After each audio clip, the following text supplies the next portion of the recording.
Hi friends, Siddhartha Bommi சீரியல்லேருந்து சூப்பரான promo வந்திருக்கு. நம்ம அதை பற்றி தான் இந்த வீடியோக்குள்ளே நம்ம பார்க்க போகிறோம். நம்ம வீடியோக்குள்ளே போகிறதுமே நம்ம சேனலுக்கு யாரெல்லாம் சப்ஸ்கிரைப் பண்ணலையா அவங்களாம் சப்ஸ்கிரைப் பண்ணிக்கிடுங்க. பக்கத்தில் உள்ள பெல் பட்டனை கிளிக் பண்ணிடுங்க. வாங்க வீடியோக்குள்ளே போகலாம். மனம் முன்னாடி பொம்மி வந்து சொல்லிட்டு இருக்கிறாங்க, இங்கே பாரு, நீ பேசாமல் என் குடும்பத்தார நீ உண்மையிலேயே வந்து என்கிட்ட நீ ஒப்படைச்சிரு, அப்படி இல்லைன்னா நான் உன்னை சும்மா விட மாட்டேன் அப்படின்னு சொல்லவும், அது மட்டும் இல்லை, ராணி வந்து காளி கோயிலுக்கு போயிட்டா, இன்னும் கொஞ்ச நேரத்தில் அவள் காளியாக அவதாரம் எடுத்துருவா, அதுக்கு பிறகு அவளை யாராலுமே கட்டுப்படுத்த முடியாது, அதனால நீ என் குடும்பத்தை நீ என்கிட்டயே விட்டுரு அப்படின்னு சொல்லிட்டு இருக்கிறாங்க. அப்போ வந்து அங்கே பார்த்தோம்னா மனம் வந்து சிரிக்க ஆரம்பிச்சிருந்தாங்க. நீ என்ன பண்ணனாலும் சரி தான், உன் குடும்பத்தை நான் உங்ககிட்ட ஒப்படைக்கவே மாட்டேன், அது மட்டும் இல்லாமல் நான் நினச்சது நடந்தாகணும், நானும் எச்சனையும் ஒன்று சேர்ந்தாகணும், அப்படி சேர்ந்தால் மட்டும்தான் உன் குடும்பத்தை நான் உங்ககிட்ட ஒப்படைப்பேனே தவிர இல்லைன்னா நான் உங்ககிட்ட ஒப்படைக்க மாட்டேன். உன் குடும்பத்தை வந்து என்னை தவிர வேறு யாராலையுமே காப்பாற்ற முடியாது, நானாக வந்து விடுவிச்சா மட்டும்தான் உண்டு அப்படிங்கிறாங்க. இது கெட்டதுமே வந்து பொம்மியும் தன்னுடைய சக்தி எல்லாத்தையும் பயன்படுத்தி அவங்க குடும்பத்தை காப்பாற்றுறதுக்காக எவ்வளோ முயற்சி பண்ணுறாங்க. ஆனாலும் எதுவுமே பண்ண முடியாத ஒரு சூழ்நிலையாக இருக்குது. இதனால் வந்து பொம்மிக்கு என்ன பண்ணுறதுன்னு தெரியல. இன்னொரு பக்கம் பார்த்தோம்னா சாவித்திரியை தான் காட்டுறாங்க.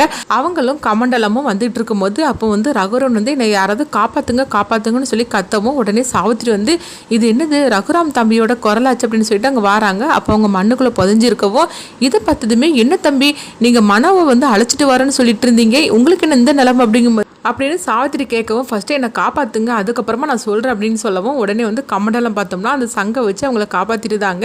இது எல்லாத்துக்கான அந்த பொம்மி தான் அப்படின்னு சொல்லவும், இதை கேட்டதுமே வந்து கமண்டலம் சொல்கிறாங்க, அவள் வந்து இன்னும் ரொம்ப உக்கரமாக ஆயிடுவா, இன்னும் கொஞ்ச நேரத்தில் ராணி வந்து காளி அவதாரம் எடுத்துட்டானா அதுக்கப்புறம் நம்ம கதையெல்லாம் முடிஞ்சு போச்சுது அப்படின்னு சொல்லவும், இது கிட்டதுமே எல்லாருமே பயப்பட ஆரம்பிச்சிருந்தாங்க. சாவித்திரி அதுக்கப்புறமா வந்து ரகுரன் எல்லாருமே பயப்பட ஆரம்பிச்சிருந்தாங்க.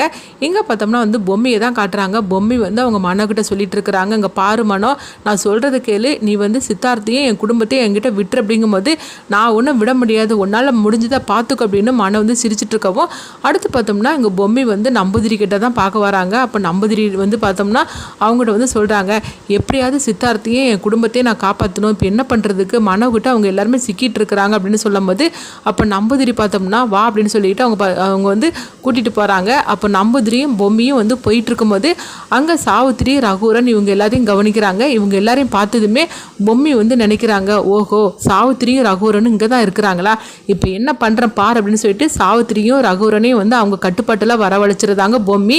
இந்த விஷயம் தெரிஞ்சதுமே வந்து மனம் வந்து அதிர்ச்சி அடைகிறாங்க. அப்போ மனக்கிட்ட பொம்மி வந்து சொல்கிறாங்க, உங்கள் அம்மா வந்து இப்போ என்னுடைய இதில் இருக்கிறாங்க கஸ்டடியில், அவங்கள நான் உயிரோட விடணும்னா என் குடும்பத்தை நீ விட்டாகணும், அப்போ தான் நான் வந்து உங்கள் அம்மாவை விடுவேன் அப்படின்னு சொல்லவும், இங்கே பார்த்தோம்னா சாவித்திரியும் ரகுரனும் வந்து ஐயோ என்ன பொம்மி இந்த மாதிரிக்கு பண்ணி வச்சுட்டாலே, என்னை எப்படியாவது காப்பாற்றுங்க அப்படின்னு சொல்லிட்டு அவங்க கத்திக்கிட்டு கிடக்குறாங்க. அவங்க கத்துற சத்தம் வந்து மனோவுக்கு தெரிய வருது.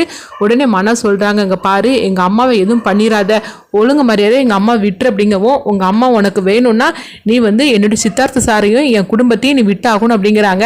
அப்போ உடனே பார்த்தோம்னா அவங்க மனம் வந்து சொல்லிட்டு இருக்கிறாங்க, உன் குடும்பத்தை வந்து நான் உங்ககிட்ட ஒப்படைக்கணும்னா என் உடம்புல இருக்கிற அந்த எச்சினியை நான் அவள் கதையை முடிச்சாகணும், அப்போந்தான் உன் குடும்பத்தை வந்து என்னால் வந்து காப்பாற்ற முடியும் அப்படிங்கவும், இங்கே பார்த்தோம்னா இந்த எச்சினியை வந்து அவங்க காட்டுறாங்க. அப்போ வந்து நம்பூதிரிக்கிட்ட வந்து எச்சினி வந்து அப்பா என்னப்பா என்னை காப்பாற்றுங்கப்பா இவங்ககிட்ட இருந்து அப்படின்னு சொல்லிட்டு இருக்கும்போது, நீ எப்போ தீய சக்தியோட நீ வந்து துணை புரிய போனியோ, இனிமேலும் உனக்கும் எனக்கு எந்த சம்மந்தமும் கிடையாது, நீ என்ன ஆனாலும் பரவாயில்ல, அந்த நல்லவங்களை நான் காப்பாற்றணும் அப்படின்னு சொல்லிட்டு நம்பூதிரி வந்து பொம்மிக்கு சப்போர்ட்டாக வந்து அவங்க பேச ஆரம்பிச்சிருந்தாங்க. இதை பார்த்துட்டு எச்சினி அதிர்ச்சி அடைகிறாங்க.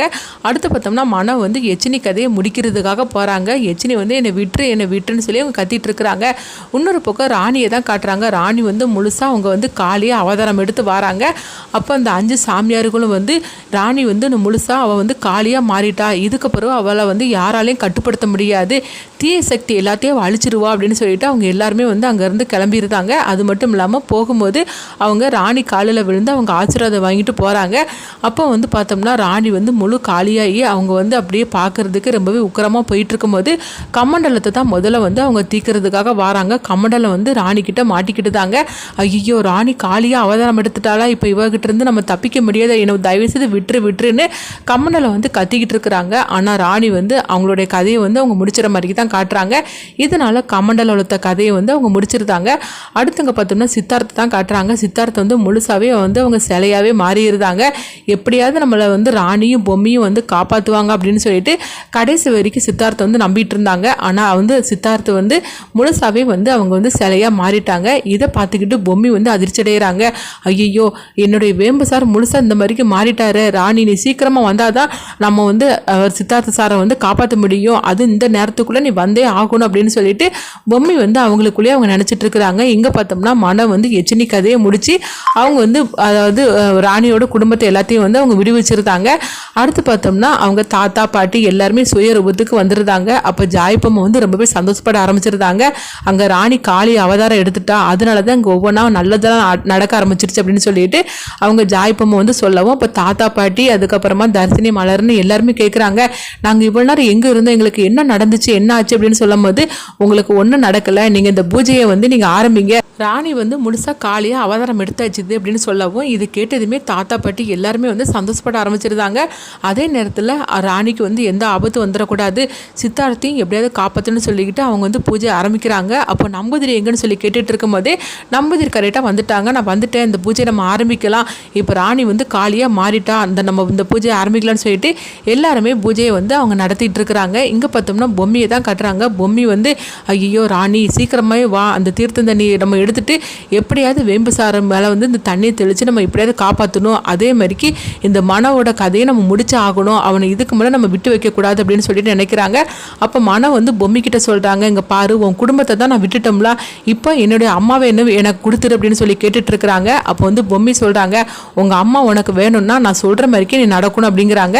பொம்மி என்ன சொல்ல போகிறாங்க, அதை வந்து மனம் கேட்பாங்களா, அடுத்து என்ன நடக்க போகுதுன்னு சொல்லி பார்க்கலாம்.